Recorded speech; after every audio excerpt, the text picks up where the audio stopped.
ओम शन्नो मित्रशं वरुणः शन्नो भवत्वर्यमा शन्न इन्द्रो बृहस्पतिः शन्नो विष्णुरुक्रमः।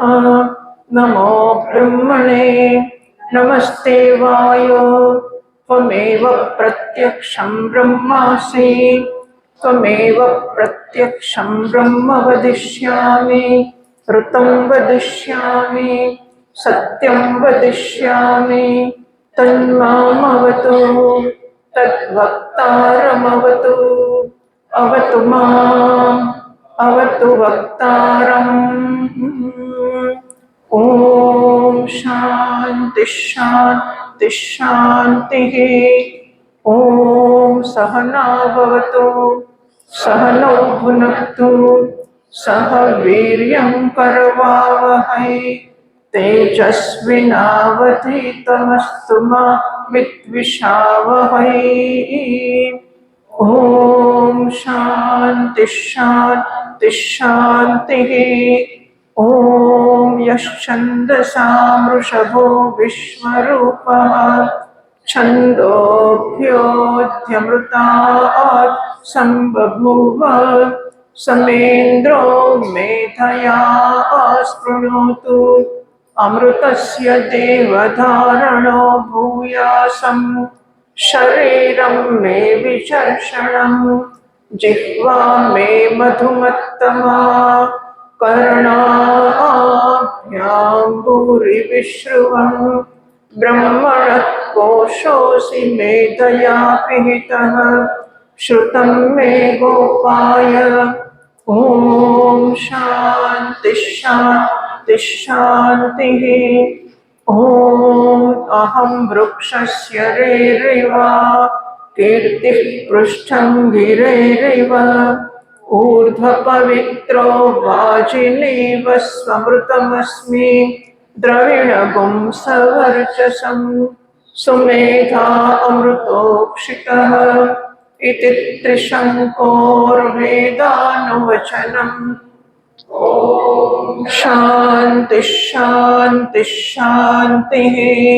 ओम पूर्णमदः पूर्णमिदं पूर्णात् पूर्णमुदच्यते पूर्णस्य पूर्णमादाय पूर्णमेवावशिष्यते। ओम शांति शांति शांतिः। ओम आप्यायन्तु ममाङ्गानि वाक्प्राणश्चक्षुश्रोत्रमथो बलमिन्द्रियाणि च सर्वाणि सर्वं ब्रह्म उपनिषदं माहं ब्रह्म निराकुर्याम् मा ब्रह्म निराकरोत्। अनिराकरणमस्त्वनिराकरणं मे अस्तु तदात्मनि निरतेय उपनिषत्सु धर्मास्ते मयि सन्तु ते मयि सन्तु। ओम शांति शांति शांतिः। ओम वां मे मनसि प्रतिष्ठिता मनो मे वाचि प्रतिष्ठितम् आविराविर्मयेति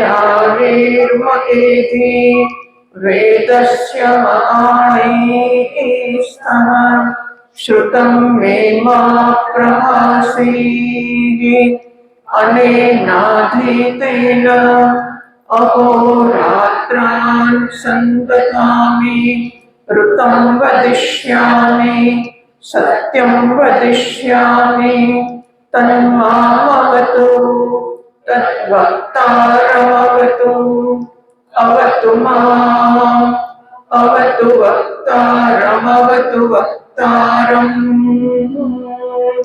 ओम शांति शांति शांतिः। ओम भद्रं नो अपि वातय मनः। ओम शांति शांति शांतिः। ओम भद्रं कर्णेभिः शृणुयाम देवाः भद्रं पश्येमाक्षभिर्यजत्राः स्थिरैरङ्गैस्तुष्टुवागुंसस्तनुः यशेम देवहितं यदायुः स्वस्ति न इन्द्रो वृद्धश्रवाः स्वस्ति नः पूषा विश्ववेदाः स्वस्ति नस्तार्क्ष्यो अरिष्टनेमिः स्वस्ति नो बृहस्पतिर्दधातु ॐ शान्ति शान्ति शान्तिः ॐ यो ब्रह्माणं विदधाति पूर्वं यो वै वेदांश प्रणोति तस्मै तमहदेवमात्मबुद्धिप्रकाशं मुमुक्षुर्वै शरणमहं प्रपद्ये ॐ शान्ति शान्ति शान्तिः ॐ नमो ब्रह्मादिभ्यो ब्रह्मविद्या सम्प्रदायकर्तृभ्यो वंशऋषिभ्यो महद्भ्यो नमो गुरुभ्यः सर्वोपप्लवरहितः प्रज्ञानघनः प्रत्यगर्तो ब्रह्मैवाहमस्मि ब्रह्मैवाहमस्मि ॐ नारायणं पद्मभवं वसिष्ठं शक्तिं च तत्पुत्रपराशरं च व्यासं शुकं गौडपदं महान्तं गोविन्दयोगीन्द्रमथास्य शिष्यं श्रीशङ्कराचार्यमथास्य पद्मपादं च हस्तामलकं च शिष्यं तन्तोटकं वार्तिककारमन्यान् अस्मद्गुरून् सन्ततमानतोऽस्मि श्रुतिस्मृतिपुराणानाम् आलयं करुणालयं नमामि भगवत्पादं शङ्करं लोकशङ्करं शङ्करं शङ्कराचार्यं केशवं बादरायणं सूत्रभाष्यकृतौ वन्दे भगवन्तौ पुनः पुनः ईश्वरो गुरुरात्मेति मूर्तिभेदविभागिने व्योमवद्व्याप्तदेहाय दक्षिणामूर्तये नमः।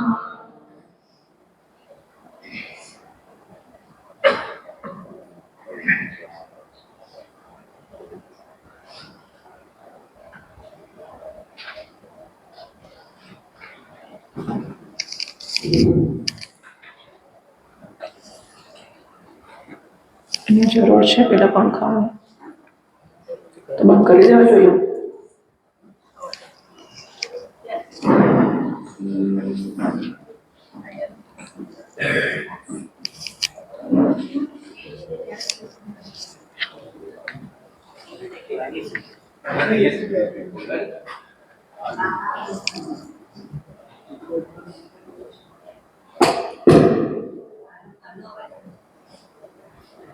આમે જરૂર ન હોય તો બંધ કરી દેવા જોઈએ. લાઈટ પણ ચાલુ છે.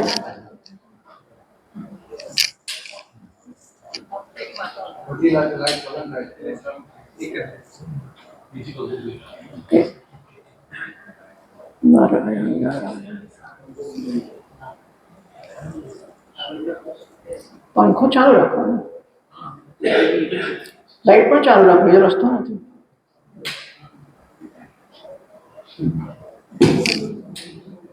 ત્રણેય પંખા સાથે ચાલતા હશે એવું છે.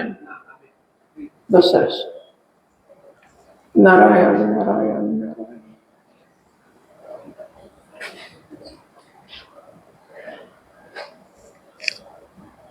આ પંખાની સ્પીડ બહુ જ છે ને, અવાજ કરે છે, એનો ઉપયોગ છે નહીં. પહેલી લાઈનના 3 અહીંયા છે, આ બીજી લાઈનના 3 છે. પેલો લાસ્ટ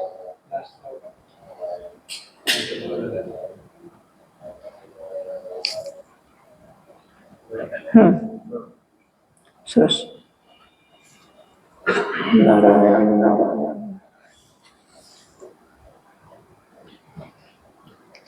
વેદ પ્રવૃત્તિ પરક છે કે નિવૃત્તિ પરક? એટલે કે પ્રવૃત્તિમાં માણસને પ્રેરવા માટે છે કે નિવૃત્તિમાં પ્રેરવા માટે છે? પ્રશ્ન થવાનું કારણ એવું છે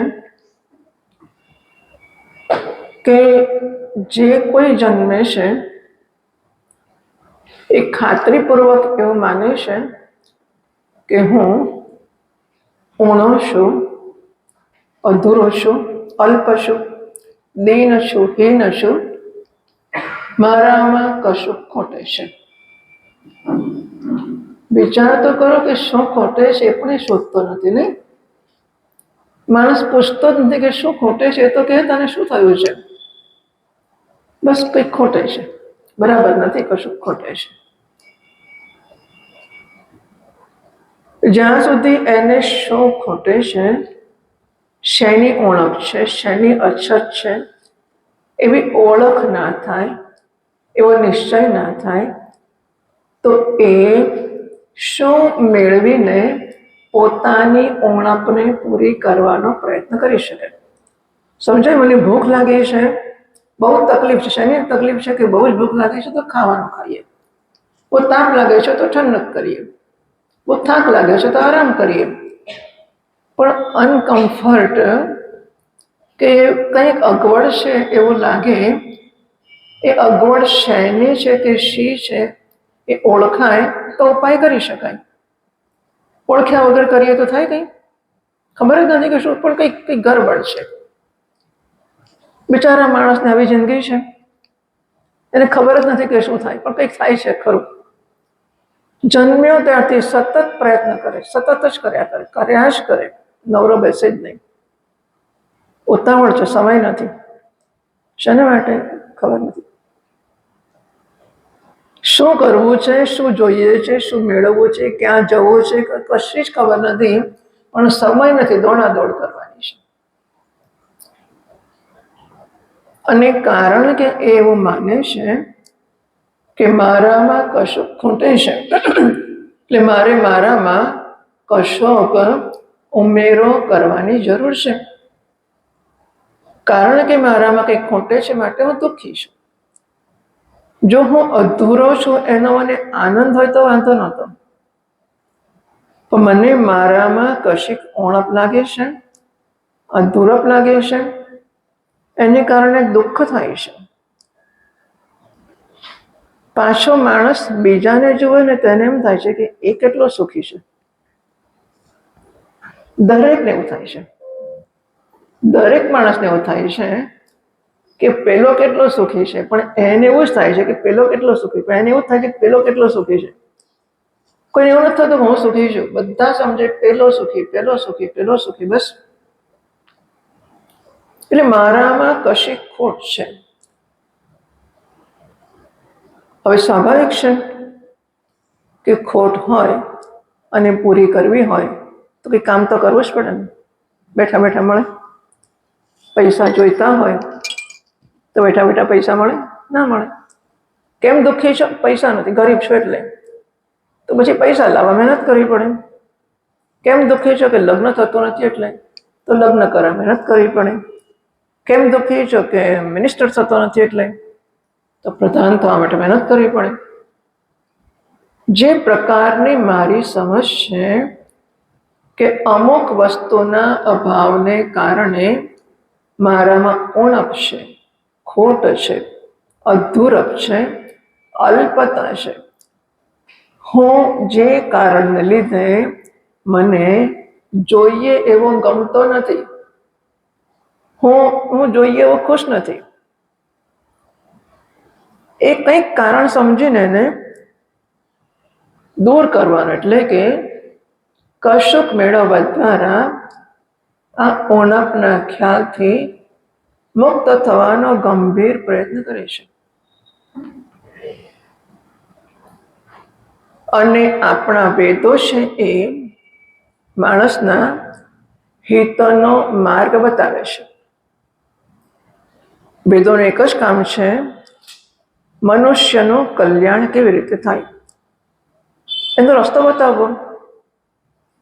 હવે મારી પાસે પૈસા નથી માટે હું દુઃખી છું અને તમને મારી માટે બહુ જ પ્રેમ છે, તમારી ઈચ્છા છે કે મને દુઃખમાંથી મુક્ત કરવો જોઈએ, મને સુખી કરવો જોઈએ, તો તમારે શું કરવું પડે?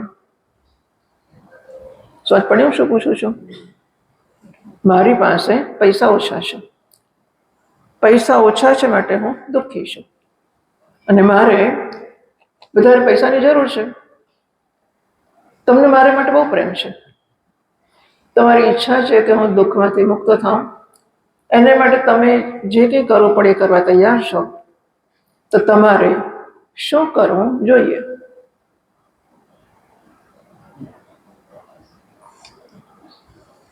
નથી સમજ પડતી હું શું પૂછું છું? પડે છે? હા, હું પૂછું છું, એ નથી પૂછતા ભાઈ, પ્રશ્ન હું પૂછું છું. શું કરવું પડે? જરા બોલો ને ભાઈ, શું કરવું પડે? પૈસો કે મદદ? કેટલી વાર કરશો? આજે 5,000 આપશો, પછી કાલે 10,000, પછી 15, કેટલા વખત આપશો? હા, બરાબર છે, એ શીખવવું પડે. કેવી રીતે તમને પૈસા મળશે એને માટેનો માર્ગ એને બતાવવો પડે. બરાબર છે? જો મને એવું લાગતું હોય કે પૈસા ઓછા છે માટે હું દુઃખી છું અને તમે મને સુખી કરવા ઈચ્છતા હો, તો કેવી રીતે પૈસા વધારે મેળવી શકાય એનો માર્ગ તમારે મને બતાવવો પડે. એટલે કે મને યોગ્ય કર્મમાં જોડવો પડે. બરાબર છે? ધારો કે મને એવું લાગતું હોય કે મારું મકાન જરા બરાબર નથી, સરસ બંગલો થાય ને તો મજા પડી જાય, તો તમારે શું કરવું પડે કે સારો બંગલો ક્યાં છે, કેવી રીતે મળે એનો માર્ગ તમારે મને બતાવવો પડે. બરાબર? હું ભણેલો નથી માટે મને દુઃખ છે, તો કેવી રીતે હું વધારે ભણેલો થઈ શકું એનો માર્ગ તમારે મને બતાવવો પડે. તો વેદ એ જો મારું ભલું ઈચ્છતા હોય અને મારો નિર્ણય પાક્કો છે કે હું તો દુઃખી છું, જે કારણ હોય તે પણ કંઈક ખૂટે છે, મારામાં કશીક ગરબડ છે, કશુંક ખૂટે છે, all is not well with me, કંઈક ખૂટે છે, તો વેદોએ મારું ભલું કરવા માટે શું કરવું જોઈએ? આને લાગે છે કે પત્ની નથી માટે હું દુઃખી છું, આને લાગે છે કે ભણતર ઓછું છે માટે દુઃખી છું, આને લાગે છે કે બધા વિદેશ જાય છે, મેં તો વિદેશ વિમાન જ જોયું નથી, બોલો, તો પછી મારા જેવો કમનસીબ, હું તો કેટલો દુઃખી કે હું તો વિમાન જોયું નથી. એને લાગે છે કે વિમાન જોયું નથી માટે હું દુઃખી છું. આને લાગે છે કે ગામડામાં રહું છું માટે દુઃખી છું. પેલા લાગે કે શહેરમાં બહુ દુઃખી, ગામડામાં સુખી હતા. બરાબર? ટૂંકમાં દુનિયાના બધા જ માણસોને પોતપોતાની રીતે પોતાના દુઃખના કારણ વિશેની સમજ છે. એક બધામાં કોમન એ છે કે હું દુઃખી છું, હું જેવો છું તેવો મને ગમતો નથી. સેલ્ફ નોન એક્સેપ્ટન્સ, પોતાનો અસ્વીકાર, આ માણસ માત્રનો મૂળભૂત પ્રશ્ન છે. હું મને ગમતો નથી, કારણ કે ભણ્યો નથી, કારણ કે પરણ્યો નથી, કારણ કે છોકરો નથી, કારણ કે વિદેશ ગયો નથી, કારણ કે ગામડામાં રહું છું, કારણ કે શહેરમાં, જે હોય તે. પણ દુઃખી છું હું બરાબર જોઈએ એવો નથી, કારણ કે ABCD બધા છે. બધા લોકોને નારાયણ ખુશ કરવા માંગે વેદો, તો વેદોએ શું કરવું પડે? એ તો જવાબ તો આપવો પડશે. આમ કે આમ માથે હદીને બેસી રહો તો કે ચાલતું હશે? શેને માટે આવ્યા છીએ આપણે? પ્રશ્નો અઘરા છે, ભાષા અઘરી, શું અઘરું છે? કે જીભમાં બહુ ખાધું પેલા ભજીયા ખાતા બોલાતું નથી એવું છે. બટાકા કેટલા કે 4-5 જાતના ભજીયા હતા. બટાકાનું ભજીયું, પછી કે મરચાનું ભજીયું, પછી પેલું ગોળ ગોળ શું હતું એ તો મને ખબર નથી. પછી પાછું બટાકા વાળું કહે છે કે હતું, ચોથું કંઈક લીલું લીલું હતું. આટલા બધા ભજીયા એમાં નથી બોલાતું. પછી લાપસી, એ પેટ બહુ ભરાઈ ગયું છે એવું છે. હાજી, વેદાંતનો જવાબ નહીં આપવાનો. વેદાંતની વાત નહીં. જો હું મારા વાતમાં ક્યાંય વેદાંત આવે છે? કેટલી સરળ વાત કરું છું. હવે હું તમને વધારે સહેલો કહું. માને 5 છોકરા છે, બરાબર છે. 5 છોકરાની જરૂરિયાત જુદી જુદી છે. એકને ભણવું છે, એકને ખેતી કરવી છે, એકને ન્યાયાધીશ થવું છે, એકને પાયલટ થવું છે, એકને કંઈક ડૉક્ટર થવું છે. 5ની જરૂરિયાત જુદી છે. માં 5 છોકરાને ખુશ કરવા માંગે તો એણે શું કરવું જોઈએ? શું કરવું જોઈએ? પહેલા તો સમજ આપવી જોઈએ કે બધાને બધું ન મળી શકે. ભાઈ આવું બધું અઘરું અઘરું નહીં. બધું તો મળવાનું નથી. ના, જો મારો પ્રશ્ન સમજો. જે છોકરાને જે જોઈતું હોય તે આપી દેવાનું. જે છોકરાને જે જરૂરિયાત હોય એ આપવાનું. તે ભિખારીને ભિખારી બનાવવાની વાત છે. પણ સમજાવવું ને બધું નહીં. મારી વાત એવી છે કે 5ને ખુશ કરવા છે. 5ની જરૂરિયાત જુદી છે. તો જેની જરૂરિયાત જે પ્રકારની છે એની એ જરૂરિયાત પૂરી થાય એવો માર્ગ એને બતાવવો પડે. અને પૂરી કરવાનો માર્ગ, પૂરી શેનાથી થશે? સાધન સાધ્ય પણ કેવું પડે, સાધન પણ કેવું પડે.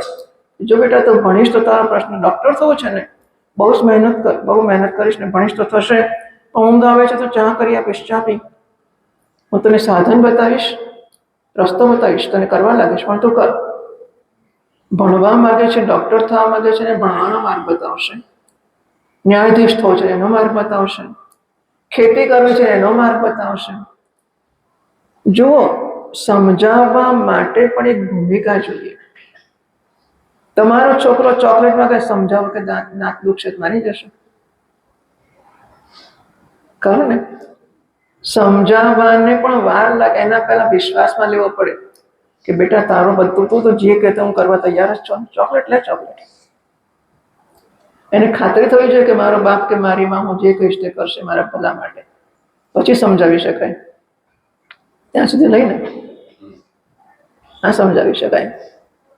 એટલે જેનું સ્થાન એવું છે કે મારા શરણે આવેલા દરેકનું મારે ભલું, એને મારે એની ભાષામાં એના ભલાનો જવાબ આપવો છે. ઉદારતા કોને કહેવાય? માં કોને કે શ્રુતિ માતા છે. માં કોને કહેવાય? સલાહ આપવા પર ચોકલેટ નાખવાની, લાડુ નાખવાની, એવી માં શું કરવાની? એવી માં હોય સલાહ આપવા કરે, સમજાયા કરે, ખવડાવે જ નહીં કશું, ના ચાલે. જેની જે ઈચ્છા છે, જે જરૂરિયાત છે, ભલે જરૂરિયાત ખોટી છે, ભલે ઈચ્છા ખોટી છે, પણ તું જ પૂર્ણ છે એવું કહેતો તો પ્રશ્ન જ નથી. માને મારીને કાઢી મૂકે છોકરા, આ વળી પૂર્ણ ક્યાંથી લઈ આવી? વ્યવહારમાં જરૂરિયાત છે ને એને પૂરું કરવી છે.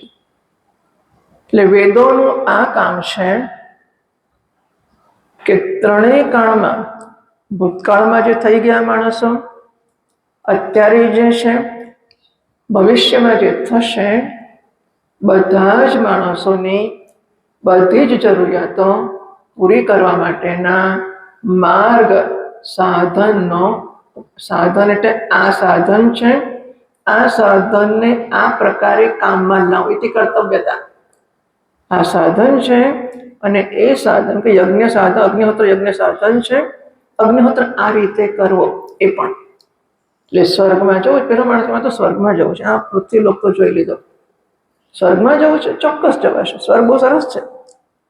ના કે સ્વર્ગ નથી સારું, સ્વર્ગ સરસ છે, જવું જ જોઈએ. ઉર્વશી, મેનકા, રંભા ને વાહ, કેટલી અપ્સરાઓને કેવું, અરે ઇન્દ્રાસન ને પેલું એનો હાથી, સફેદ વાહ, સ્વર્ગમાં કલ્પવૃક્ષ કેટલું મજા, જવું જ જોઈએ. કેવી રીતે જવાય? અગ્નિહોત્ર યજ્ઞ કેવી રીતે થાય? એથી કર્તવ્ય. તો શાસ્ત્રો, વેદ, મારે જો કશું મારી પાસે નથી એવું જોઈતું હોય તો બેઠા બેઠા લાડુ મળ્યો, લાડુ મળ્યો, લાડુ મળ્યો કરવાથી મળશે લાડુ? મળે? ના મળે. મને લાડુ ખાવાની ભૂખ છે, લાડુ જ ખાવો છે, તો લાડુ લાડુ કરવાથી ના મળે. કામ કરવું પડે, બનાવવું પડે, કાં તો માગી લેવો પડે, કે જે કશું કરવું પડે. બરાબર ને? એમ વેદોએ મારી એટલે દરેક માણસને, પૃથ્વી પર જન્મેલા પહેલા ભૂતકાળના ને વર્તમાનના ને ભવિષ્યના બધા જ માણસોની બધી જ ઈચ્છાઓને પૂરી કરવા માટેનો યોગ્ય માર્ગ બતાવવાનું કામ વેદોનું છે. ઇષ્ટ પ્રાપ્તિ અનિષ્ટ પરિહારયો અલૌકિકમ ઉપાયમ યોગ ગ્રંથો બ્રૂતે સ વેદ. ઇષ્ટ પ્રાપ્તિ, ગમતી વસ્તુ મેળવવી. ઘણા લોકોને એવો છે કે ભાઈ મારા ઘરમાં આ દૂષણ આવ્યું છે, કાઢવું કેવી રીતે? બરાબર? સુખી થવા માટે બે વસ્તુ જોઈએ, ગમતું મેળવવું, ના ગમતું કાઢવું. ઇષ્ટ પ્રાપ્તિ, અનિષ્ટ પરિહાર. ગમતું મેળવવું, ના ગમતું દૂર કરવું. આ બંને માટેનો ઉપાય કયો? અલૌકિક ઉપાય. મને આવડે એવો તો હું કરું જ છું, મારી જાતે જીવનમાં નાના મોટા બધાને સલાહ લઈને તો કરું જ છું. એનાથી મેળ ના પડ્યો પછી હું વેદો પાસે જાઉં છું ને એનો અલૌકિક ઉપાય, તમે ને હું ના જાણતા હોઈએ એવો ઉપાય જે ગ્રંથ બતાવે છે એને વેદ કહેવામાં આવે છે. એટલે કહેવાય કે વેદો કર્મપરક છે. વેદમાં 1,00,000 મંત્રો છે. 1,00,000માંથી 80,000 મંત્ર આવા કર્મના છે કે તારે આ જોઈએ છે, આ કર. પેલો વરસાદ જોઈએ છે, કાર્ય યાદ કર. પુત્ર જોઈએ છે, પુત્ર કામેષ્ટિ યજ્ઞ કર. સ્વર્ગમાં જવું છે, અગ્નિહોત્ર યજ્ઞ કર. બધી દરેક માણસને દરેક ઈચ્છા પૂરી કરવાનો શાસ્ત્રીય માર્ગ વેદ બતાવે છે. એટલે વેદો કર્મપરક કહેવાય કે ના કહેવાય? બરાબર? શંકા જન્મવાનું કારણ છે કે વેદો માણસોને કર્મ કરવા માટેની પ્રેરણા આપે છે, બતાવે છે કે આ સાધ્ય છે, એની પ્રાપ્તિનું આ સાધન છે, એ સાધનનો આ રીતે ઉપયોગ કરો, તમને આ સાધ્ય મળશે. સાધ્ય એટલે goal you want to achieve, એ મળશે. પણ બીજી વસ્તુ, મારી પાસે આ ઢીંગલી, બરાબર, આ આપણા બહેનોએ અહીં મૂકી હતી અને માતાજીએ લઈને એને અહીંથી નીચે મૂકી. બરાબર? આમ નડે છે એટલે. પછી શોધ્યું કે ઢીંગલી ક્યાં ગઈ, ઢીંગલી ક્યાં ગઈ, ઢીંગલી ક્યાં ગઈ, ઢીંગલી ક્યાં છે? ત્યાં પેલી ડોલ ક્યાં ગઈ? તેંજોર ડોલ નામ છે ને, તેંજોર ડોલ ક્યાં ગઈ? તો એને માટે એને મેળવવા માટે કયું કર્મ કરવું પડશે? મારી પાસે મારા હાથમાં છે, મારા ખોળામાં જ મૂકીશ. મેં અહીંથી લઈને મારા ખોળામાં મૂકીશ. એને મેળવવા માટે મારે, અને હું બાવરી થઈને શોધું છું ક્યાં ગઈ, ક્યાં ગઈ, ક્યાં ગઈ. તમારે મને દુઃખમાંથી મુક્ત કરવી હોય તો તમારે શું કરવું પડે? હાજી, બતાવવું પડે. બરાબર છે? શું કહેવું પડે? તમારા હાથમાં જ છે માતાજી, ક્યાંય નથી. એમાં કશું કર્મ કરવાનું થયું? બરાબર? માણસને જોઈતી વસ્તુ મેળવવા માટે એક રસ્તો એ છે કે એને કર્મ બતાવવું. ક્યારે એવું થાય? અપ્રાપ્તની પ્રાપ્તિ કરવાની હોય. અપ્રાપ્તસ્ય પ્રાપ્તિ. જે વસ્તુ અહીં નથી, અત્યારે નથી, મારી પાસે નથી, મારા હાથમાં નથી, મારા કાબુમાં નથી, આ સ્થાનમાં નથી, આ સંજોગોમાં, આ સમયમાં નથી, એ વસ્તુ જોઈતી હોય તો મારે એને મેળવવા માટે કર્મ કરવું પડે. અપ્રાપ્ત એટલે વિચ ઇઝ નોટ અટેન્ડ, મારી પાસે નથી. એને મેળવવું હોય તો કર્મ કરવું પડે. પણ અમારા હાથમાં જ છે. આમ પકડ્યું છે અને પછી હું બધું શોધું છું. અહીં તો જોવાનું યાદ જ નથી આવતો, હું ચારે બાજુ શોધું છું. આ વસ્તુ અપ્રાપ્ત ખરી કે નહીં? બરાબર. અપ્રાપ્ત એટલે અત્યારે મારી પાસે નથી, ત્યાં છે, એને મેળવવા મારે કશું કર્મ કરવું પડે. પણ મારા હાથમાં જ છે, મારા કબજામાં, મારી પાસે જ છે. હું જ્યારે ઈચ્છું ત્યારે લઈ શકું છું. અને છતાં હું પૂછું ક્યાં છે, ક્યાં છે, ક્યાં છે? પેલી ઢીંગલી ક્યાં ગઈ? તમારે મને આ ઢીંગલીની શોધના દુઃખમાંથી મુક્ત કરવી હોય તો શું કરવું પડે? આજે બધાને કોઈ પરીક્ષા નથી, કોઈ ઇન્ટરવ્યુ નથી. હા, બધાને બધા પાસ જ છે, નપાસ કોઈ નથી થવાનું. મોટેથી બોલવાની છૂટ છે, નિમંત્રણ છે. મોટેથી બોલવાનું નિમંત્રણ છે. આને મને શોધી આપવા માટે કે બતાવવા માટે તમારે શું કરવું પડે? જબરું મૌન વ્રત રાખો છો તમે લોકો, તો કેવું પડે? જ્ઞાન કરાવવાનું છે તમારી પાસે. બરાબર. આને શું કહેવાય? પ્રાપ્તસ્ય પ્રાપ્તિ, પ્રાપ્તની પ્રાપ્તિ. તો પ્રાપ્તની ને મારી વચ્ચેનું અંતર કયું હતું? હવે કંઈક વેદાંત એટલે આવડ્યું નહીં, બધા વેદાંત આવડે નહીં, લોકો જબરા છે. તો એક અપ્રાપ્તની પ્રાપ્તિ છે, બીજી પ્રાપ્તની પ્રાપ્તિ છે. અપ્રાપ્તની પ્રાપ્તિ કરવા માટે કર્મની જરૂર પડે. બેઠા બેઠા નહીં મળે. જે સંજોગોમાં દૂર છે કે ભાઈ તમે લગ્ન કરો પછી મળે, ત્યાં સુધી ના મળે. તો લગ્ન કરો પણ સંજોગો બદલવા પડે. તમે નાની ઉંમર 15 વર્ષના છો તો ના મળે, 20 વર્ષના થાવ પછી મળે, તો 5 વર્ષ ના જોવી પડે. તમે આ જગ્યાએ છે એટલે ના મળે. એકવાર કેમ્પસ છોડો ને પછી મળે, તમારે છોડવું પડે, જગ્યા બદલવી પડે. બરાબર. કે આ સ્થળમાં ના હોય ને બીજા સ્થળમાં હોય તો મારે સ્થળ બદલવું પડે. આ સમયમાં ને બીજા સમયે હોય તો સમયની રાહ જોવી પડે. અને આ સંજોગોમાં નહીં, બીજા સંજોગોમાં મળતું હોય તો એ સંજોગ મારે ઊભો કરવો પડે, એની મારે રાહ જોવી પડે. બરાબર. તો સ્થળમાં, સમયમાં, સંજોગોમાં અપ્રાપ્ત હોય એની પ્રાપ્તિ કર્મ દ્વારા કરી શકાય. પણ જે વસ્તુ મારી પાસે જ છે, માળા પહેરી છે ને દેખાતી નથી, હું હાથ ફેરવું છું, મારી માળા ક્યાં ગઈ, માળા ક્યાં ગઈ? તમને દેખાય છે, હારે માતાજી માળા. તો એ અંતર મારી ને માળા વચ્ચેનું છે, તે સ્થળનું નથી, સમયનું નથી, સંજોગોનું પણ નથી. શેનું છે? અજ્ઞાનનું અંતર છે. પણ અજ્ઞાન જાણે કે નથી એવું જ ઊભું કરે છે ને. આ ના હોય તો હું બતાવી, આનો ઉપયોગ કયો છે કહું? ધીસ ઇઝ સ્ટેન્જો ડોલ. જોયું? આને પાડો તો નહીં ઊભું થાય, બીજી વસ્તુને પાડું તો ઊભું નહીં થાય. આને જોયું? એ બતાવવા માટે ઢીંગલી છે. બરાબર. સ્ટેન્જો ડોલ એટલે આમ એક એનો વારો આવશે ત્યારે કહીશું, ચાલો. પણ ટૂંકમાં આ વસ્તુ પ્રાપ્ત છે, પણ જો ન દેખાય તો મારે તો બતાવવા માટે કામ ના જ લાગે. નીચે પડી છે પણ મને ખબર નથી કે નીચે છે, તો ધારો કે લાવવાની રહી ગઈ છે એક વસ્તુ, અથવા તો આવ્યા પછી મને ખબર નથી કે આવી છે, મને એની ખોટ તો સરખી જ પડશે. બરાબર છે. તો એક અંતર સમયનું કે સ્થળનું કે સંજોગોનું છે. એ અંતરને આપણે કર્મ કરીને પૂરું કરી શકીએ. બીજું અંતર અજ્ઞાનથી જન્મેલું છે અને એ અંતરને જ્ઞાનથી પૂરું કરી શકાય.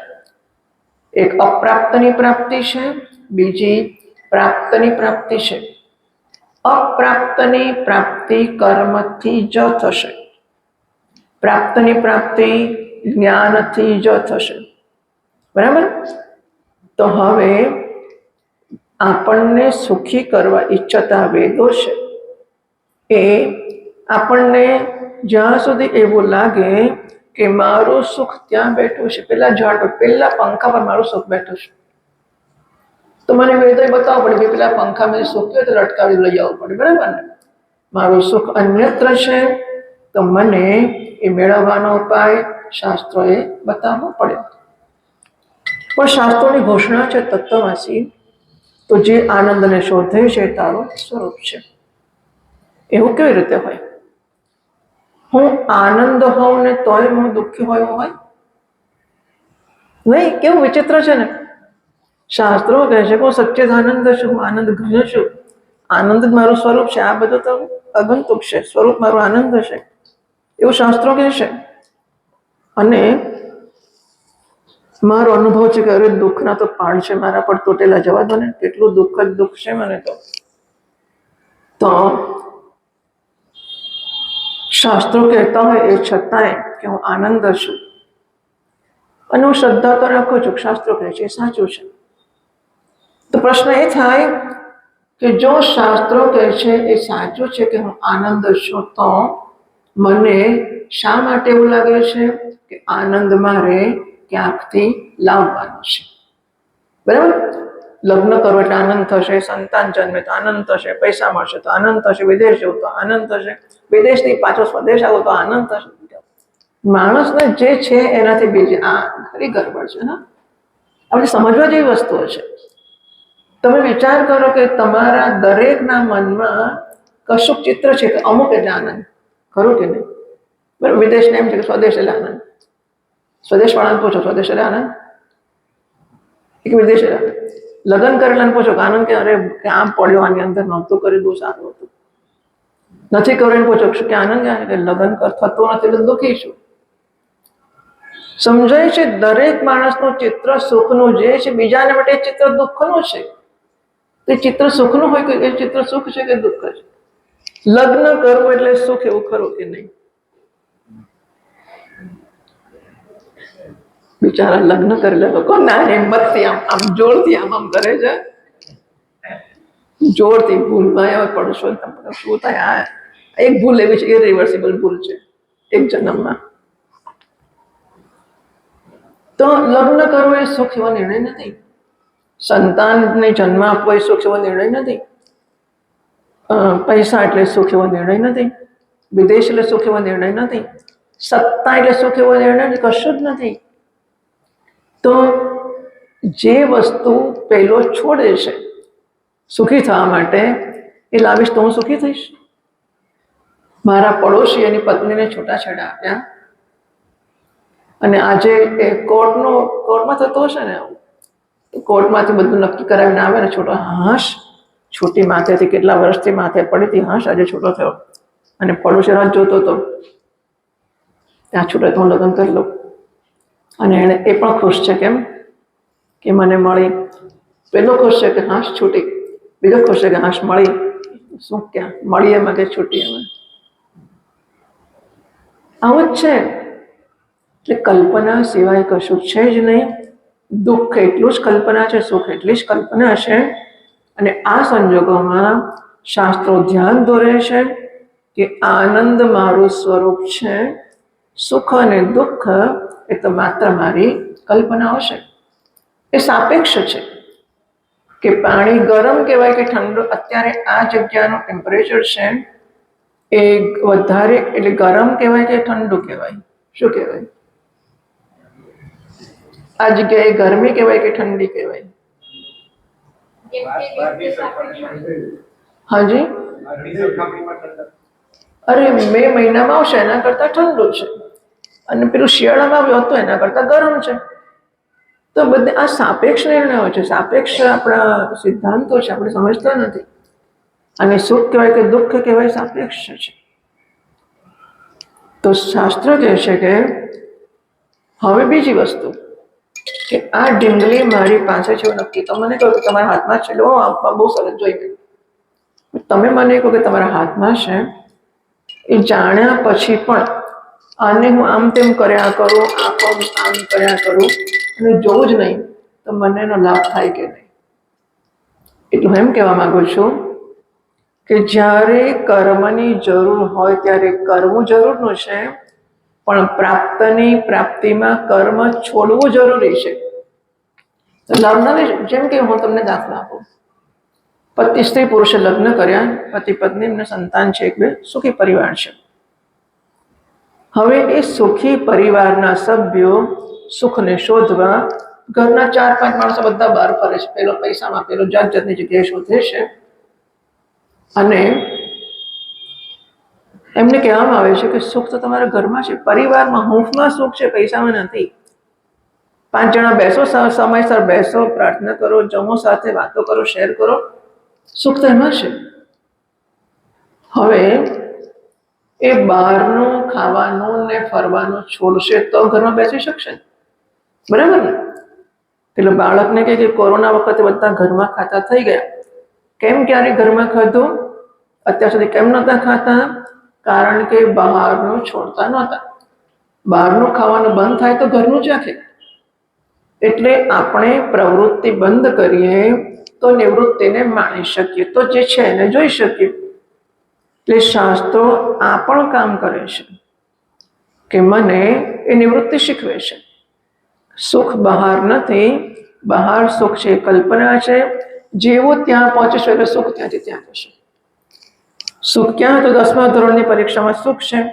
10માનું રિઝલ્ટ આવ્યું નથી, 12મા એડમિશન શરૂ થયું. 12મામાં સુખ છે, 12માનું રિઝલ્ટ આવ્યું ને ગોલ્ડ મેડલ મળ્યું, તરત કોલેજ એડમિશન શરૂ થઈ ગયું, બરાબર ને?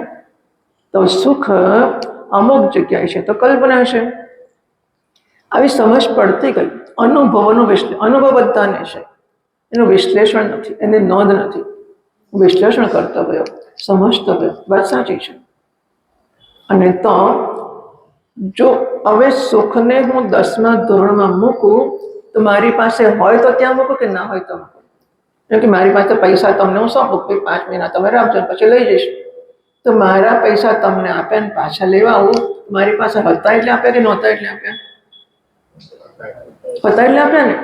તો હું સુખને પૈસામાં મૂકું કે મારી પાસે 5 લાખ થશે ને ત્યારે સુખી થઈશ, ત્યાં લગીને ભેગા કરીશ. તો સુખ 5 લાખમાં મૂક્યું એ મારી પાસે હતું એટલે મૂક્યું કે નહોતું એટલે મૂક્યું? 5 લાખ નોટાને પ્રાપ્ત કર્યા પછી આવ્યું. 5 લાખની વાત નથી, 5 લાખમાં સુખ છે એની વાત છે. 5 લાખ હોય કે ના હોય, પણ 5 લાખમાં સુખ છે. મારી પાસે ઘર ચલાવવા માટે પૂરતા પૈસા છે, એનાથી થોડા વધારે છે, અમે બહુ સુખી છીએ. પણ મેં નક્કી કર્યું 5 લાખ થાય ત્યારે સુખી થઈશ, ત્યાં સુધી દુઃખી રહીશ, બરાબર છે? તો 5 લાખમાં સુખ છે એવો મેં નિશ્ચય કર્યો. એ સુખ મારી પાસે હતું એટલે મેં ત્યાં ઘેરે મૂક્યું કે નહોતું એટલે મૂક્યું? મારી પાસે સુખ હતું એને મેં શું કહ્યું કે તું 5 લાખમાં જઈને બેસ, જ્યારે 5 લાખ મળશે ને ત્યારે સુખી થઈશ. બસ જેવા 5 લાખ આવે ને સુખને મેં શું કહ્યું ખબર છે? 10માં જઈને બેસ, 10 આવશે ત્યારે સુખી થઈશ. અને 10 આવે એટલે 10 લાખ. આજે માતાજી 10 લાખ તો લોકોને મહિનાના 10 લાખ ને કેટલા લાખ મળે મહિને? 25-50 લાખ મળે, 50 લાખ માનો કે નહીં? વાર્ષિક 50. અરે વાર્ષિક તો કશું ના કહેવાય. મહિને 50 લાખ મળે છે આજકાલ. તમે શી વાત કરો છો? 50 લાખ એટલે 5 કરોડ હોય તો 50 લાખ લાખ તો ગયા, 5 કરોડ મળે ત્યારે સુખી થવું. તો શું કર્યું મેં કે 50 લાખના સુખને ઉંચકીને 5 કરોડમાં મૂક્યું. એ સુખ હતું એ મૂક્યું કે નહોતું એ મૂક્યું? વાહ ભાઈ વાહ. આ વેદાંત છે ને સમજવા જેવું. આ છે અઘરું છોડી દો વેદાંતિઓ માટે. આપણે માટે આ સમજવાનું છે કે વસ્તુમાં સુખ ત્યાં છે એવું કહું ત્યારે એનો અર્થ એવો થયો કે મારા ઘરમાં સુખેથી શાંતિથી બધા, અરે લોકો વિદેશ જવાનો નિર્ણય કરે અને બધા લોકો ઘરમાં પૈસા બચાવવા, પછી આપણે વિદેશ જવાનું છે, પૈસા ભેગા કરવાના છે, જવા બધું આમ કરતા કરતા કેટલા સુખ ને શાંતિ હતા ઘરમાં. હા, બધા સુખી હતા, શાંતિ, પ્રસન્નતા, સરસ રહેતા હતા. નક્કી કર્યું કે વિદેશ જઈને સુખી થઈશું. એટલે શું કર્યું? એ સુખ હવે તું વિદેશમાં જઈને બેસ, જ્યારે વિદેશ જઈશું ત્યારે સુખી થઈશું, ત્યાં સુધી મૂળ ચડીને રહીશું. ખરું? એટલે જ્યારે આ સમજ જન્મે ત્યારે પછી શાસ્ત્રોએ કહેવું પડે કે સુખ 5 કરોડમાં નથી, સુખ તારી પાસે છે, તો એને ત્યાં મૂકે છે. જે માણસને 5 કરોડમાં સુખ મૂક્યું જ નથી એને 5 કરોડ વગર સુખ છે કે નહીં? જે આપણે મહાત્માઓ દાખલો આપે કે એક દરિયા કિનારે કોઈ એક શેઠે પોતાનો મોટો બંગલો બાંધેલો દરિયા કિનારે, હા, અને પછી એ માણસ 2-4 મહિને સમય મળે ત્યારે 15 દાડા ત્યાં ફરવા જાય, રહેવા જાય. શેઠ મોટું શરીર હોય ને શેઠ લોકો ધોતિયા પહેરે ને, એવું કેમ હશે? એ મને અત્યારે વિચારે, શેઠ લોકો મને લાગે સફેદ એકદમ સફેદ અને જબ્બો ને ધોતી એવું પહેરતા હોય ને, પેઢીમાં બેસે દુકાનમાં બધા, તો એવું કેમ હશે કે એમનામાં ધોતિયું ટક્યું હશે? કોઈને કઈ ખ્યાલ છે?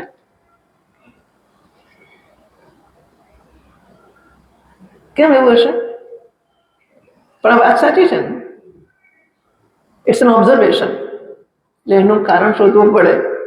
મને આ ઓબ્ઝર્વેશન છે. બધા શેઠ સાહેબ લોકો એમ એકદમ કડક ધોતી ને જબ્બો પહેરીને અમને છે ગાડીમાં આવે.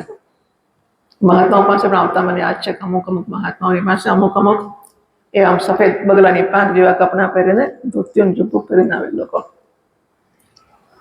એવો શેઠ ત્યાં નીકળ્યો છે ધોતી પહેરીને ચોપાટી પર પેલો દરિયા પર ફરવા માટે.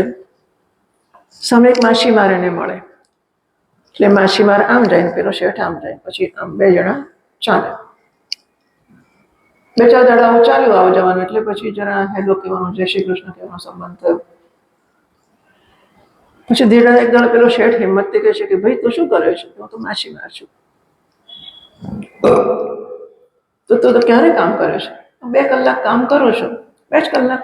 2 કલાક કેમ? 2 કલાક પૂરતું છે.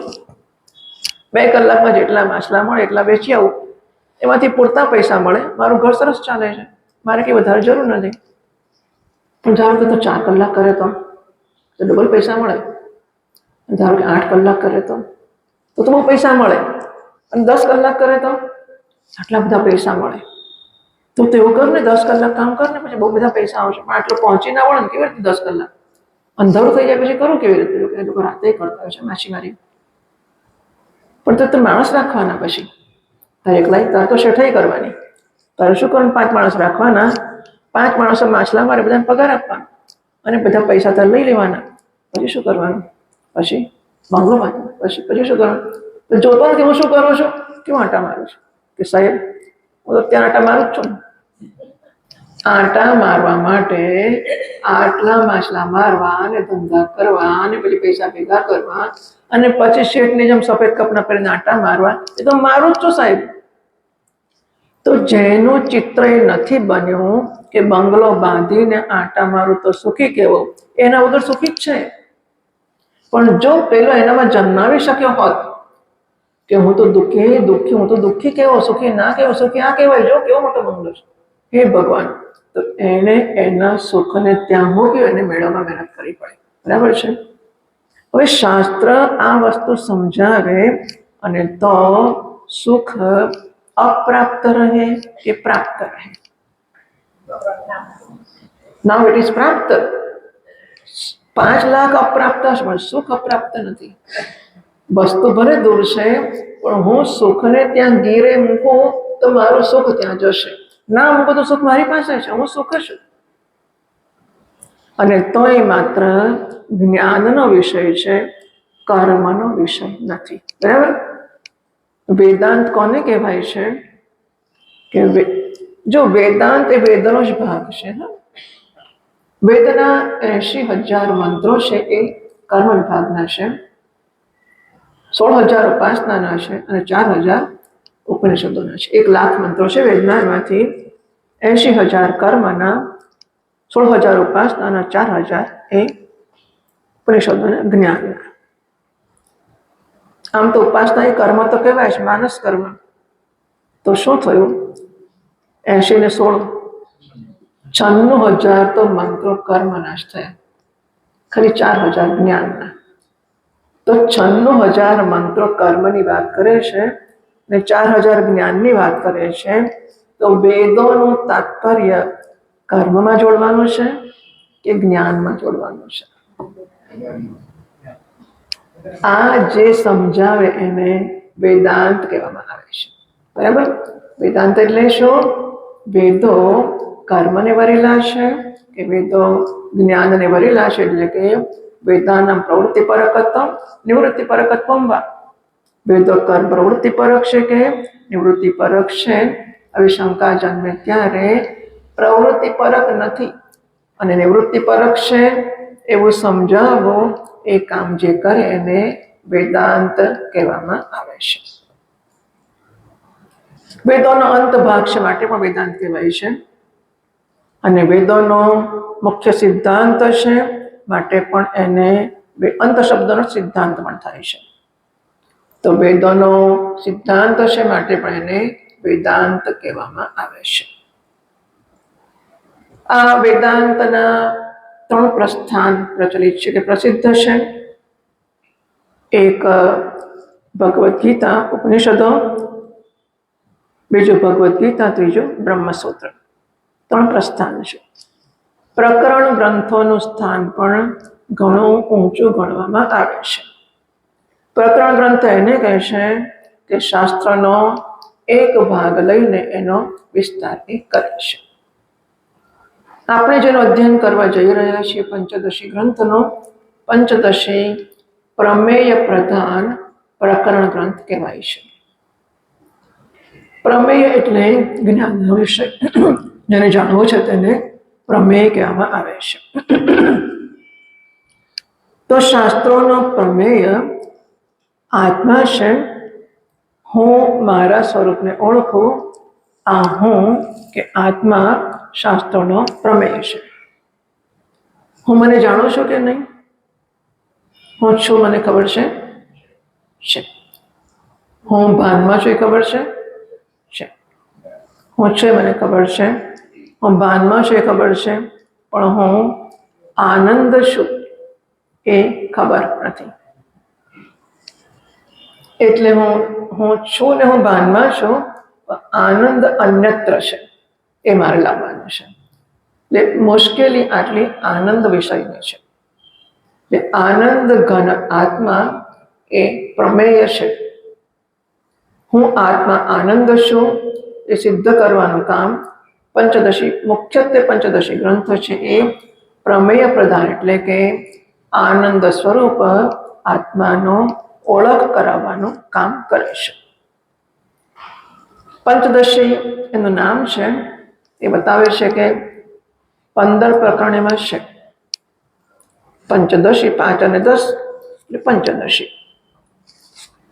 વિદ્યારણ્ય મુનિનો લખેલા ગ્રંથ છે. વિદ્યારણ્ય સ્વામી કે વિદ્યારણ્ય મુનિ,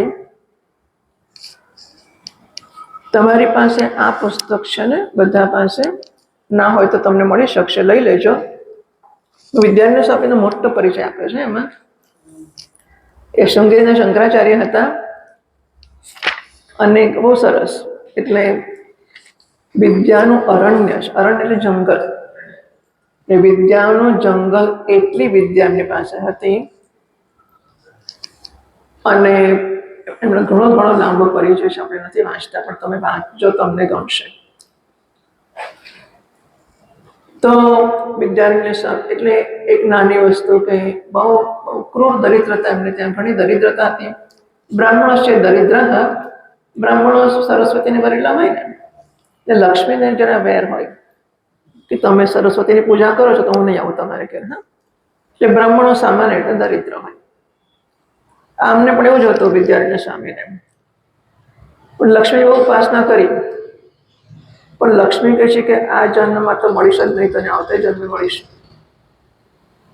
તારે એવા કર્મો છે એટલે તરત સંન્યાસ લઈ લીધો. બીજો જન્મ થઈ ગયો મારો. લક્ષ્મીજી પ્રસન્ન થઈ ગયા. પછી લક્ષ્મી આપી ઘણી કે હવે સાધુ થયા પછી લક્ષ્મી શું કરવી છે? બરાબર, સંન્યાસી જ્યારે જરૂર હતી ત્યારે તમે આપી નહીં, હવે સંન્યાસી થઈ ગયો પછી શું? એટલે પછી એમણે વિજયનગર રાજ્યની સ્થાપના કરીને એના માટે સંપત્તિ ઊભી કરીને બધું કર્યું. અને શૃંગેરી એટલે એમનો સમય 1296 થી 1386 નો છે. બરાબર, 1296 થી 1386 એટલે કેટલા 96 વર્ષ જીવ્યા. બરાબર, 95-96 ખાસા વર્ષો જીવ્યા. અને શંકરાચાર્ય 7 વર્ષ રહ્યા, 1380 થી 1386 શૃંગેરી મઠના શંકરાચાર્ય પદે હતા. એમણે ઘણું બધું સાહિત્ય પેદા કર્યું છે, બહુ મોટા કામો કર્યા છે. એ તમે પુસ્તકમાં જોજો, તમને મળી શકશે એમાંથી. એમના ભાઈઓનો આખો પરિવારને બધું જ બહુ મોટું છે. વિદ્યારણ્ય સ્વામી સંગમના મહામંત્રી હતા.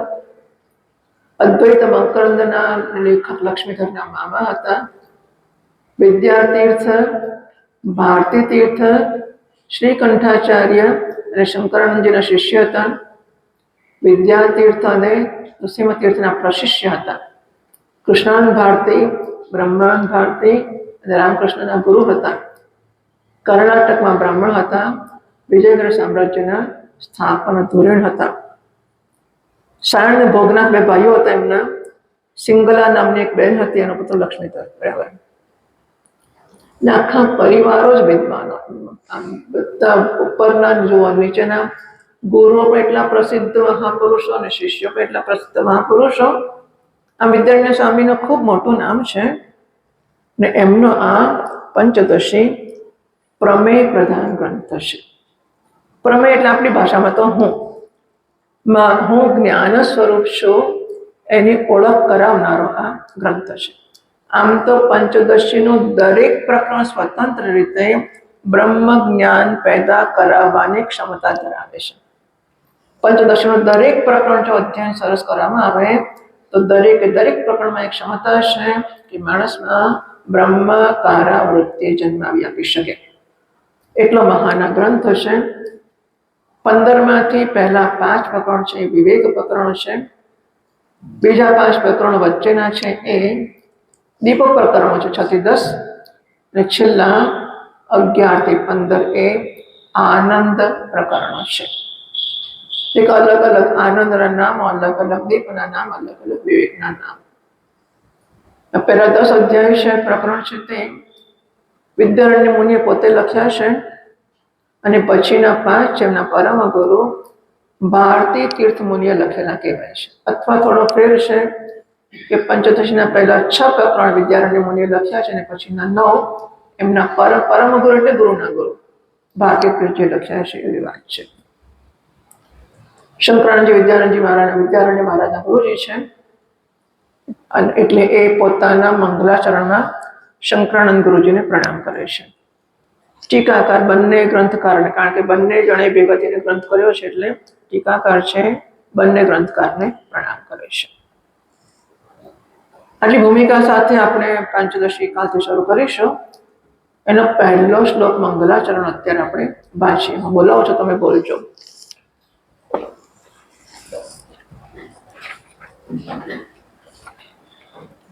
આ પુસ્તકમાં 9મા પાના પર છે. 9મા પાના પર એ શ્લોક છે.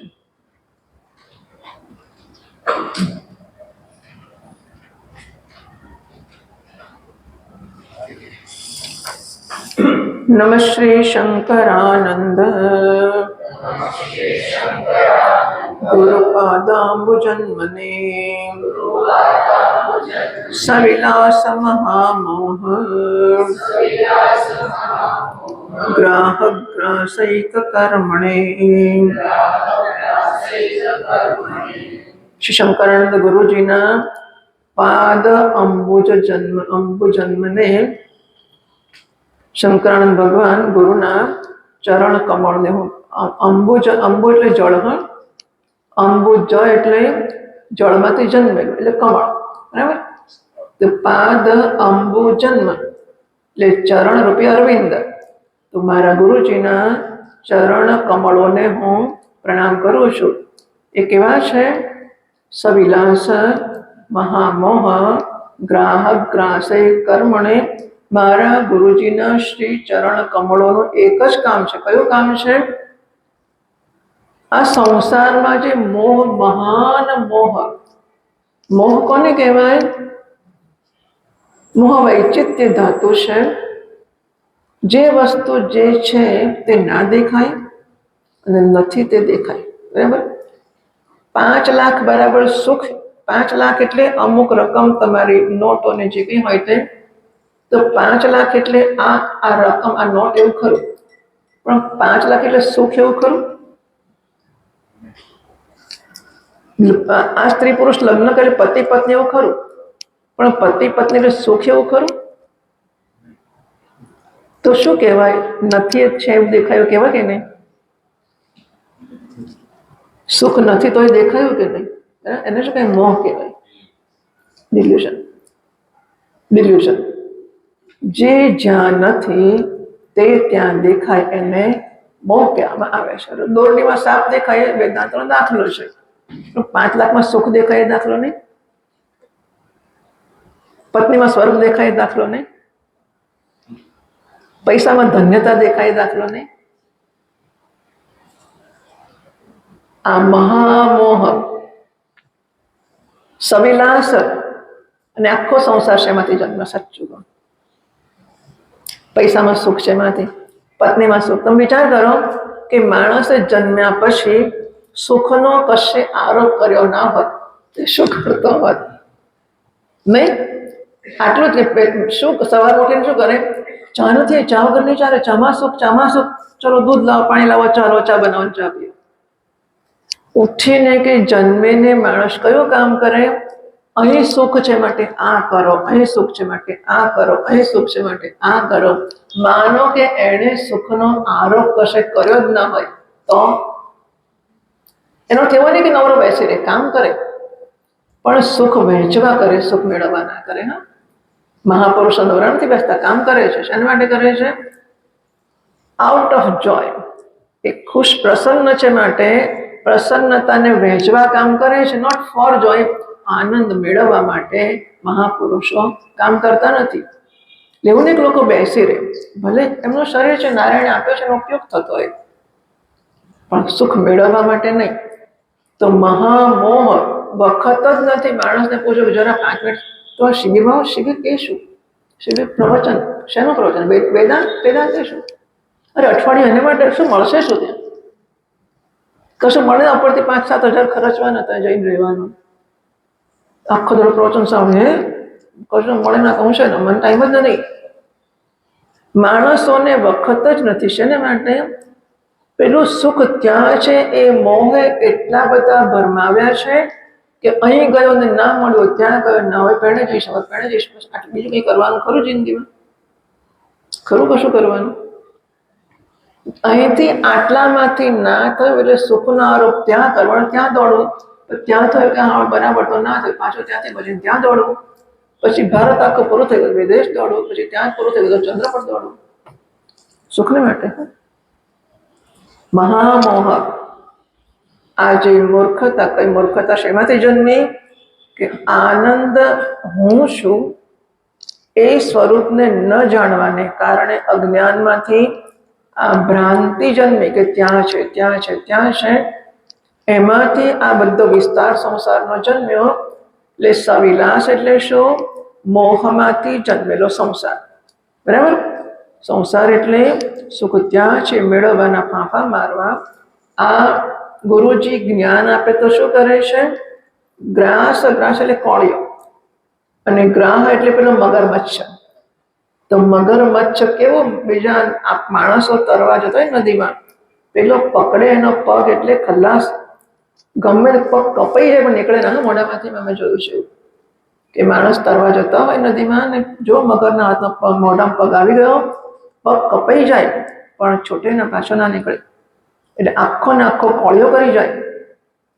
એમ અમારા ગુરુજીના ચરણ કમળ એવો મોટો મગરમચ્છ છે.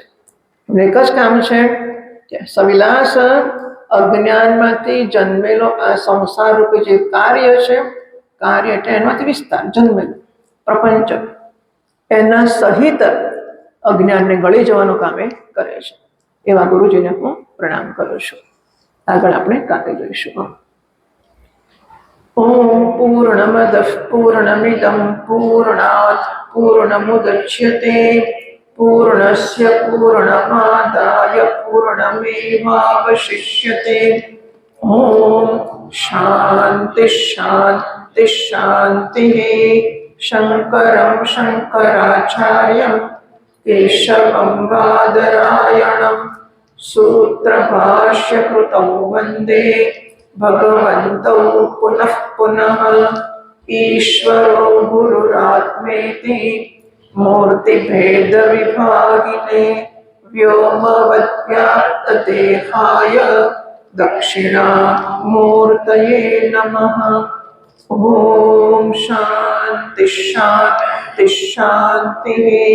हरिः ॐ श्रीगुरुभ्यो नमः। हरिः ॐ।